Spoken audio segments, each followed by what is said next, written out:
அனைத்து பயனர்களுக்கும் பாதுகாப்பான இணைய வசதிக்கான சூழ்நிலையை உருவாக்குவதற்காகவே சமூக வலைத்தளங்கள் மற்றும் இணைய குறுந்தகவல் சேவைக்கான புதிய விதிமுறைகளை அறிமுகப்படுத்தும் நோக்கத்தை அரசாங்கம் கொண்டிருப்பதாக பிரதமர் டாக்டர் ஸ்ரீ அன்வார் இப்ராஹிம் தெரிவித்திருக்கிறார். குற்றச்செயல்கள் மற்றும் ஆபத்தான தகவல்கள் விவகாரத்திற்கு தீர்வு காணும் வகையில் இந்த புதிய விதிமுறைகள் அமல்படுத்தப்படும் என அவர் கூறினார். சுபிட்சமான சமூகத்தை உருவாக்குவதற்கு பிரபலமில்லாத பல்வேறு கட்டுப்பாடுகள் அல்லது விதிமுறைகளை உருவாக்க வேண்டிய அவசியம் இருப்பதாக அன்வார் வலியுறுத்தினார்.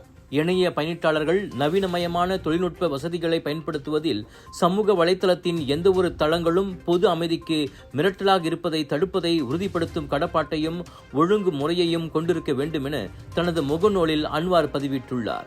இந்த விவகாரம் குறித்து அண்மையில் பேராக் தம்போனில் தாமான் கோப்ராசி பெர் படுவானில் நடைபெற்ற மடானி விருந்து நிகழ்ச்சியிலும் தாம் குறிப்பிட்டிருந்ததையும் அன்வார் சுட்டிக்காட்டினார்.